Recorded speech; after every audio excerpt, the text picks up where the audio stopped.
Hello everyone, this is Pramila Yadav. CTET exam की CDP master series में आज हमारा टॉपिक रहेगा socio cultural theory. Socio cultural theory है वो लेव वाइगोस्की ने दी। जैसा कि हमें नाम से ही समझ में आ रहा है, सोशियो का मतलब क्या हो गया? सामाजिक। कल्चरल का मतलब हो गया सामाजिक सांस्कृतिक सिद्धांत।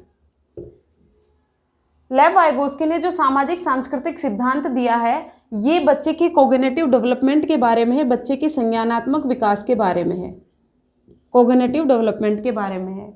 लेव वाइगोस्की ने अपनी थ्योरी में बताया है कि किस तरह से सोसाइटी और कल्चर हैं वो बच्चे के कॉग्निटिव डेवलपमेंट को प्रभावित करती हैं, किस तरह से सोसाइटी और कल्चर की मदद से बच्चे के कॉग्निटिव डेवलपमेंट है वो बहुत अच्छे से हो पाता है। देखिए, जो लेव वाइगोस्की है वो एक रशियन साइकोलॉजिस्ट हैं। उन्होंने अपनी थ्योरी में कल्चर और सोसाइटी दोनों को बहुत ज़्यादा इंपॉर्टेंट माना है। उन्होंने कहा है कि बच्चे का जो कॉग्निटिव डेवलपमेंट है उसके लिए दो चीज़ें सबसे ज़्यादा रिस्पॉन्सिबल होती हैं। वो कौन कौन सी? एक तो सोसाइटी, बच्चा जिस तरह के समाज में रह रहा है, और दूसरा संस्कृति, बच्चे का कल्चर कैसा है। लेव वाइगोस्की भी जीन पियाजेट की तरह कंस्ट्रक्टिविस्ट हैं, संरचनावादी हैं। संरचनावादी कौन से विचारधारा के साइकोलॉजिस्ट होते हैं? जो ये मानते हैं कि बच्चे अपने एनवायरनमेंट के साथ इंटरेक्ट करके, बच्चे अपने फिजिकल एनवायरनमेंट के साथ एक्टिविटी करके अपने कॉग्निशन का निर्माण खुद करते हैं, अपना कॉग्निटिव डेवलपमेंट खुद करते हैं। बच्चे को सिर्फ आप एनवायरनमेंट प्रोवाइड कीजिए, बच्चे का कॉग्निटिव डेवलपमेंट खुद ब खुद हो जाएगा। जीन पियाजेट को हमने रेडिकल कंस्ट्रक्टिविस्ट कहा था, ये सोशल कंस्ट्रक्टिविस्ट है, सामाजिक है। सामाजिक क्यों है? क्योंकि ये समाज को सबसे ज़्यादा इंपॉर्टेंस देता है। ये कहते हैं कि बच्चा जिस तरह की समाज में रहेगा, बच्चा जिस तरह की सोसाइटी में रहेगा, बच्चे के कॉग्निटिव डेवलपमेंट को उसी तरह से समाज और सोसाइटी है वो प्रभावित करेगी। लेव वाइगोस्की ने सोसाइटी और कल्चर के साथ साथ भाषा को सबसे ज़्यादा इंपॉर्टेंस दी है। उन्होंने स्पीच को ज़्यादा इंपॉर्टेंस दी है। लर्निंग करने के लिए सबसे ज़्यादा जरूरी क्या है? भाषा। जब तक बच्चे को कोई लैंग्वेज नहीं आएगी तो वो सीख नहीं सकता है, सीख भी जाएगा तो वो एक्सप्रेस नहीं कर सकता है। इसलिए लेव वाइगोस्की ने भाषा को, स्पीच को भी सबसे ज़्यादा इंपॉर्टेंस दी है। वो कहते हैं कि अगर बच्चे के पास भाषा नहीं होगी तो बच्चे का जो कॉग्निटिव डेवलपमेंट है वो नहीं हो पाएगा। लैंग्वेज है वो बच्चे को अपने एक्सपीरियंसेस को शेयर करने में मदद करती है। बच्चा किस तरह के एक्सपीरियंस कर रहा है वो सोसाइटी के साथ एक्सपीरियंस कर पाएगा, और जो सोसाइटी के एक्सपीरियंस हैं वो खुद इंटरनलाइज कर पाएगा, वो उनसे सीख पाएगा। लेव वाइगोस्की की थ्योरी में सबसे ज़्यादा जो इम्पोर्टेंट चीज़ है वो है सोसाइटी।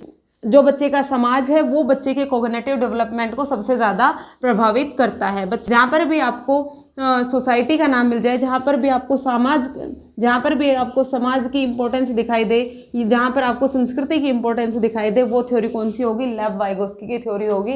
लेव वाइगोस्की ने अपनी थ्योरी में कहा है कि बच्चे का जो लर्निंग है, बच्चे का जो सीखना है वो दो तरह से होगा। सबसे पहले बच्चा क्या करेगा? सबसे पहले बच्चा दूसरों के साथ इंटरेक्ट करेगा। इंटरेक्शन का मतलब क्या है? बच्चा दूसरों के साथ संबंध स्थापित करेगा, दूसरों के साथ बातचीत करेगा। जब बच्चा दूसरों के साथ बातचीत करेगा तो वो उनके विचारों को जान पाएगा और अपने विचार हैं वो उनके साथ शेयर कर पाएगा। जब वो दूसरों के विचारों को सुनेगा तो वो उनसे कुछ ना कुछ सीखेगा और वो अपनी जो मेमोरी है वो इंटरनलाइज कर लेगा, आत्मसात कर लेगा।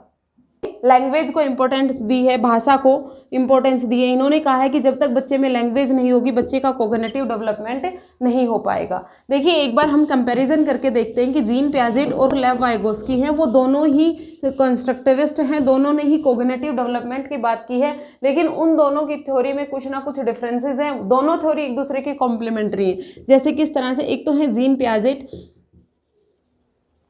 पियाजेट और लेव वाइगोस्की।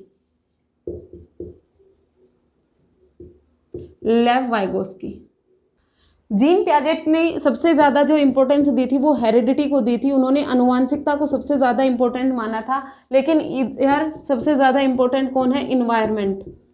सबसे ज़्यादा इम्पोर्टेंट यहाँ पर सोसाइटी है, इन्वायरमेंट है। बच्चे का जो सोशल ग्रुप है वो यहाँ पर इम्पोर्टेंस है, वातावरण बच्चे का इम्पोर्टेंट है। जीन पियाजेट ने स्टेजेस की बात की थी। इन्होंने कहा था कि बच्चे का जो डेवलपमेंट है वो स्टेजेस में होगा, लेकिन लेव वाइगोस्की ने किसी भी स्टेजेस की बात नहीं की। इन्होंने कहा है कि बच्चा जैसे जैसे जितना ज़्यादा वो सोसाइटी के साथ इंटरेक्ट करेगा बच्चे का डेवलपमेंट उतना ही बेहतर तरीके से हो पाएगा। एक इम्पॉर्टेंट थिंग ये भी आती है, जीन पियाजेट हैं वो थॉट को सबसे ज़्यादा इंपॉर्टेंट मानते हैं। जीन पियाजेट कहते हैं जब तक बच्चे में थॉट का डेवलपमेंट नहीं होगा बच्चा लर्निंग नहीं कर सकता। लेकिन लेव वाइगोस्की थॉट की जगह क्या कहते हैं, लैंग्वेज। ये क्वेश्चन बहुत बार पूछा जाता है कि थॉट को किसने इंपॉर्टेंस दी है और लैंग्वेज को किसने इंपॉर्टेंस दी है, बहुत बार रिपीट किया जाता है ये क्वेश्चन। तो ये ध्यान रखिएगा, जीन पियाजेट थॉट को ज़्यादा इंपॉर्टेंट मानते हैं और लैंग्वेज को जो इंपॉर्टेंट मानते हैं वो है लेव वाइगोस्की। लेव वाइगोस्की हैं वो सोसाइटी को सबसे ज़्यादा इंपॉर्टेंट मानते हैं, समाज को ज़्यादा इंपॉर्टेंस देते हैं, लेकिन ये सोसाइटी को ज़्यादा इंपॉर्टेंस नहीं देते हैं। ये हेरिडिटी को, अनुवांशिकता को, जो बायोलॉजिकल मैच्योरिटी है, ये कहते हैं कि जैसे जैसे बच्चे की उम्र बढ़ेगी बच्चे का कोग्निटिव डेवलपमेंट हो जाएगा। लेकिन वाइगोस्की कहते हैं कि एज का कोई मतलब नहीं होता है, बच्चा चाहे किसी भी उम्र का हो, उसे जितना ज़्यादा आप अच्छा एनवायरनमेंट देंगे, जितना अच्छा आप उसे सोसाइटी के साथ इंटरेक्शन देंगे, जितना अच्छा आप उसे प्लेटफॉर्म देंगे सोसाइटी के साथ इंटरेक्ट करने का, बच्चे का कोग्निटिव डेवलपमेंट खुद ब खुद हो जाएगा। यहाँ पर एज को इन्होंने इंपॉर्टेंस नहीं दी है। एज को इंपॉर्टेंस किसने दी है, जीन पियाजेट ने दी है। लेव वाइगोस्की ने एज को इंपॉर्टेंस नहीं दी है। तो आई थिंक ये क्लियर हो गया होगा। जीन पियाजेट और लेव वाइगोस्की का जो ये कंपैरिजन है, यहाँ से बहुत ज़्यादा चांसेस होते हैं क्वेश्चन बनने का। पर हेरिडिटी या फिर जो बायोलॉजिकल मैच्योरिटी है उसको इंपॉर्टेंस दी गई है। यहाँ पर सोसाइटी को, कल्चर को और लैंग्वेज, तीन चीज़ों को सबसे ज़्यादा इंपॉर्टेंस दी गई है। इंटरनलाइजेशन, इंटरनलाइजेशन का क्या मतलब हुआ? इंटरनलाइजेशन का क्या मतलब हुआ? इंटरनलाइजेशन का मतलब है कि जो भी सोसाइटी ने कोई रूल्स बनाए हैं उन सबको किसी मनुष्य के द्वारा मान लेना। सोसाइटी ने जो भी नॉर्म्स बनाए हैं, जो भी रूल्स सोसाइटी ने बनाए हैं, नॉर्म्स वो होते हैं जो अनरिटन फॉर्म में होते हैं, जो पीढ़ी दर पीढ़ी हम में ट्रांसफर होते रहते हैं। जो सोसाइटी ने नॉर्म्स बनाए हैं उनको आत्मसात कर लेना ही इंटरनलाइजेशन कहलाता है, आत्मीकरण कहलाता है। जैसे किसी सोसाइटी ने अपने बच्चों को सिखाया है कि जैसे आप बड़ों से मिलोगे तो आप हाथ जोड़कर नमस्कार करोगे, तो बच्चों ने वो अपना लिए हैं। जब भी वो अपने से किसी बड़े से मिलेंगे तो वो उससे नमस्कार, राम राम करते हैं। तो ये क्या हुआ, इंटरनलाइजेशन का प्रोसेस हुआ कि वो जो सोसाइटी ने नॉर्म्स और कल्चर बनाए हैं वो हमने अपना लिए हैं।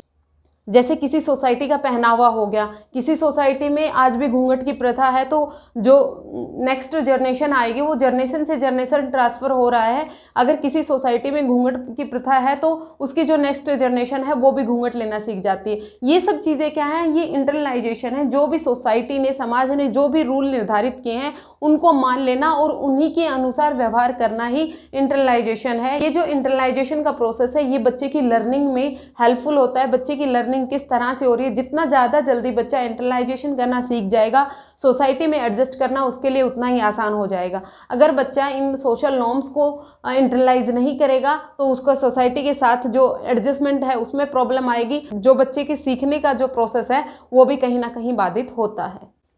लेव वाइगोस्की कोलैबोरेटिव लर्निंग की बात करते हैं।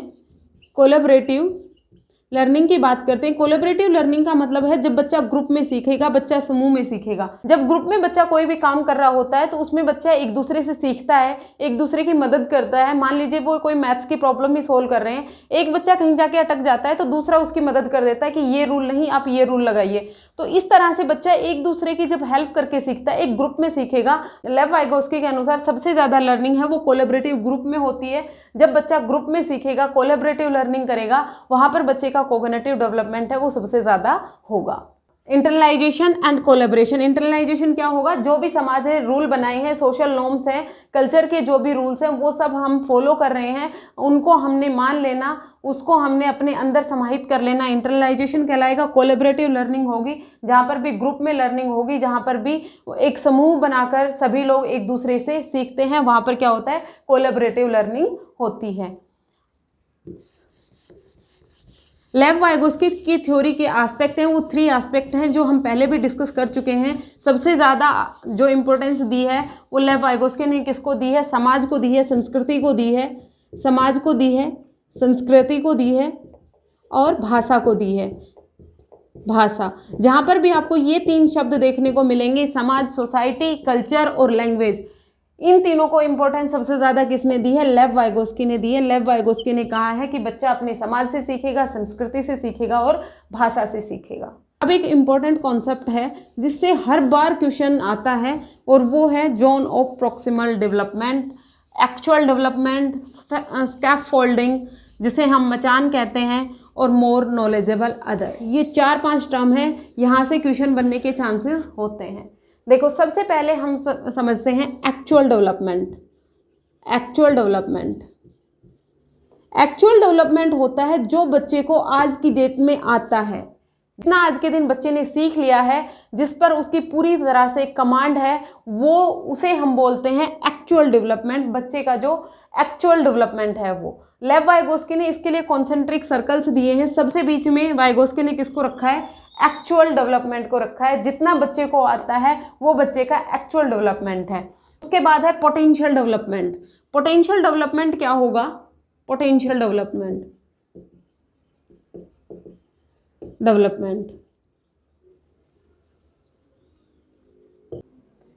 पोटेंशियल डेवलपमेंट क्या होगा? पोटेंशियल डेवलपमेंट है जितना बच्चा किसी दूसरे की मदद से सीख पाएगा, वो होता है पोटेंशियल डेवलपमेंट। जहां पर बच्चा थोड़ी सी हेल्प के बाद जिस लेवल तक बच्चा पहुंच पाएगा उसको बोलते हैं हम पोटेंशियल डेवलपमेंट। और जोन ऑफ प्रॉक्सिमल डेवलपमेंट क्या है? ये जो एरिया रह गए, ये दो जो पोटेंशियल डेवलपमेंट और एक्चुअल डेवलपमेंट के बीच का जो एरिया रह गया, इसको हम बोलते हैं zone of proximal development. Zone of proximal development,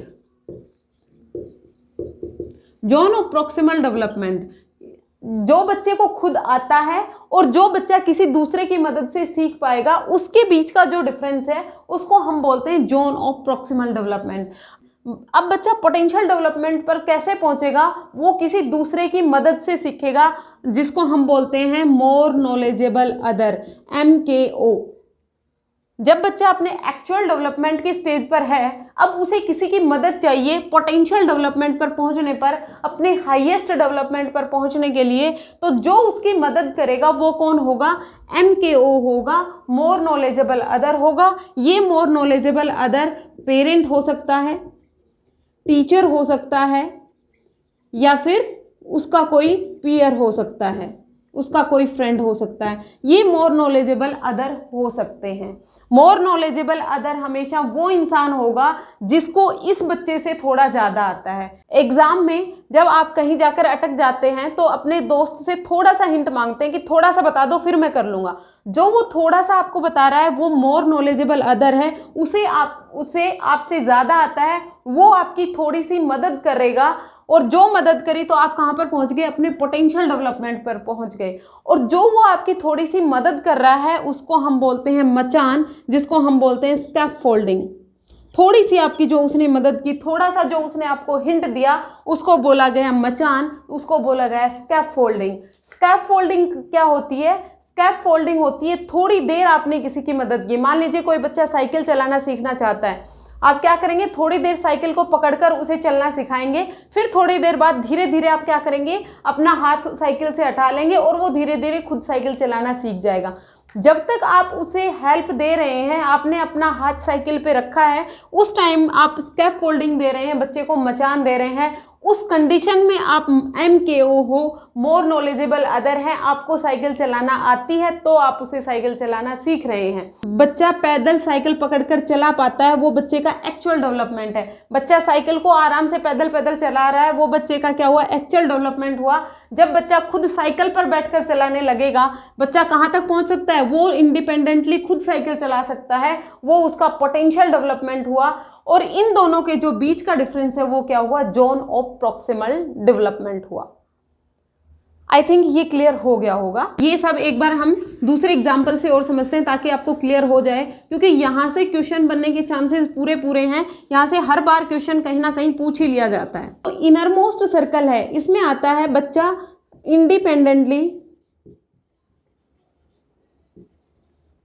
independently बच्चा कितना कर पा रहा है वो आएगा इनरमोस्ट सर्कल में। यहाँ पर बच्चे का क्या है? एक्चुअल डेवलपमेंट जितना बच्चे का हुआ है वो होगा सबसे अंदर। फिर क्या होगा? Zone of proximal development, zone of proximal ZPD। फिर होगा ZPD, जिसको हम क्या बोलते हैं? Zone of proximal development. कई बार इसकी फुल फॉर्म भी पूछ ली जाती है, ZPD की फुल फॉर्म क्या होगी? तो वो क्या होगी? ZPD की full form zone of proximal development. और यहाँ पर क्या आएगा? बच्चे इसके ऊपर बच्चा किसी दूसरे की हेल्प से भी नहीं कर सकता है। यहाँ पर बच्चे का हाईएस्ट लेवल है कि उस हाईएस्ट लेवल तक बच्चा सीख पाता है। देखिए हर एक उम्र में हर एक कॉन्सेप्ट सीखने के बाद बच्चे का पोटेंशियल डेवलपमेंट और बच्चे का जो एक्चुअल डेवलपमेंट है वो डिफरेंट हो जाता है। जैसे बच्चे को पहले साइकिल चलाना नहीं आता था, वो पैदल पैदल साइकिल चला रहा था, तो वो बच्चे का एक्चुअल डेवलपमेंट था। जब बच्चे ने साइकिल चलाना सीख लिया, वो बच्चे का पोटेंशियल डेवलपमेंट हो गया। बच्चा साइकिल के बाद बाइक चलाना सीखना चाहता है, तो अब बच्चे का एक्चुअल डेवलपमेंट क्या हो जाएगा कि बच्चे को साइकिल चलाना आ रहा है, वो बच्चे का एक्चुअल डेवलपमेंट होगा। अब मैक्सिमम बच्चे को कहाँ जाना है, अब उसे बाइक चलाना सीखना है, तो पोटेंशियल डेवलपमेंट है वो क्या हो जाएगा, बाइक चलाना। एक्चुअल डेवलपमेंट और पोटेंशियल डेवलपमेंट है, जैसे जैसे बच्चा सीखता रहेगा उसका ये चेंज होता रहेगा। अब दूसरे एग्जाम्पल से समझते हैं। हम मान लीजिए बच्चे को हम लिखना सिखाना चाहते हैं। अब बच्चे के हाथ में पेंसिल दो, बच्चा टेढ़ा मेढ़ा कुछ ना कुछ बनाना शुरू कर देता है, तो ये बच्चे का एक्चुअल डेवलपमेंट का लेवल है कि बच्चा कुछ ना कुछ टेढ़ा मेढ़ा बनाना सीख गया है। ये बच्चे का एक्चुअल डेवलपमेंट है। पोटेंशियल डेवलपमेंट क्या होगा, बच्चा इंडिपेंडेंटली खुद लिखना सीख जाए, खुद इंडिपेंडेंटली वो लिखना सीख जाए, उसे किसी की मदद की जरूरत ना पड़े। वो बच्चे का क्या हो जाएगा, पोटेंशियल डेवलपमेंट हो जाएगा। मैक्सिमम कहाँ तक डेवलपमेंट होगा बच्चे का कि बच्चा एक सुंदर हैंडराइटिंग करना सीख जाए। अब वो सुंदर हैंडराइटिंग के लिए क्या करना पड़ेगा, हमें बच्चे की मदद करनी पड़ेगी, और जो बच्चे की मदद करेंगे उसे क्या बोलेंगे, हम मचान बोलेंगे, स्कैफोल्डिंग बोलेंगे। और वो ये जो स्कैफोल्डिंग है वो कौन देगा, उससे ज़्यादा more knowledgeable MKO, more knowledgeable other, उसकी हेल्प करेगा। मोर नॉलेजेबल अदर है वो टीचर भी हो सकता है, पेरेंट्स भी हो सकता है, या फिर उसका कोई पीयर भी हो सकता है। मोर नॉलेजेबल अदर वही पर्सन हो सकता है जिसको आपसे ज़्यादा आता है, वो क्या होगा, MKO। यहाँ से भी फुल फॉर्म याद रखिएगा, MKO की फुल फॉर्म होगी मोर नॉलेजेबल अदर। जो आप थोड़ी सी हेल्प दे रहे हैं, हेल्प कैसे देंगे, आप बच्चे का हाथ पकड़ेंगे और उसके साथ साथ उसे लिखवाएंगे। और कब तक लिखवाएंगे, जब तक बच्चा खुद इंडिपेंडेंटली लिखना ना सीख जाए। ये क्या हुई, हमारी स्कैफोल्डिंग हुई, और उस कंडीशन में हम क्या हुए, MKO हुए। और ZPD क्या हुआ, जोनो प्रॉक्सिमल डेवलपमेंट क्या हुआ, एक्चुअल डेवलपमेंट और पोटेंशियल डेवलपमेंट के जो बीच का एरिया रह गया, कि जो इन दोनों के बीच का जो गैप है वो है जोन ऑफ प्रॉक्सिमल डेवलपमेंट। लेव वाइगोस्की ने अपनी थ्योरी में इन सब टर्म्स का भी यूज किया, ये आप याद रखिएगा। स्कैफोल्डिंग है वो किससे रिलेटेड है, सोशियो कल्चरल थ्योरी से रिलेटेड है। सोशियो कल्चरल थ्योरी है वो सबसे ज़्यादा इंपॉर्टेंस किसको देती है, सोसाइटी को देती है, कल्चर को देती है, लैंग्वेज को देती है। अब नेक्स्ट स्पीच की बात की है। स्पीच फर्स्ट है सोशल स्पीच। सोशल स्पीच जो बच्चे में लगभग 2 इयर्स की उम्र में आ जाती है। जब बच्चे 2 साल के होते हैं बच्चे सोशल स्पीच सीख जाते हैं, मतलब बच्चे अपने थॉट्स को एक्सप्रेस करना सीख जाते हैं, बच्चे अपने से सामने जो प्रेजेंट है उससे बात करना सीख जाते हैं। बच्चा 1 साल की उम्र में लगभग 1 से 2 वर्ड बोलना सीख जाता है। 2 साल तक बच्चे की जो वोकैब है वो 272 हो जाती है। बच्चा इन 272 शब्दों के साथ में अपनी बात सोसाइटी के सामने रखना शुरू कर देता है। जब उसे पानी चाहिए होता है तो वो पानी की डिमांड करना शुरू कर देता है। उसे खाना चाहिए तो वो ये बता पाता है कि उसे भूख लगी है, उसे खाना खाना है। जब वो माउथ से कुछ बोल रहा है, दूसरों के साथ कम्युनिकेट कर रहा है, 2 लोगों के साथ जब वो बातचीत कर रहा है, तो वहाँ पर बच्चे की कौन सी स्पीच है, सोशल स्पीच काम कर रही है। ये लगभग बच्चे में 2 साल की उम्र में डेवलप हो जाती है। फिर जो नेक्स्ट और जो सबसे इम्पोर्टेंट वाइगोस्की ने बात की है प्राइवेट स्पीच। जिस प्राइवेट स्पीच है वो बच्चे में लगभग 3 ईयर्स से आती है।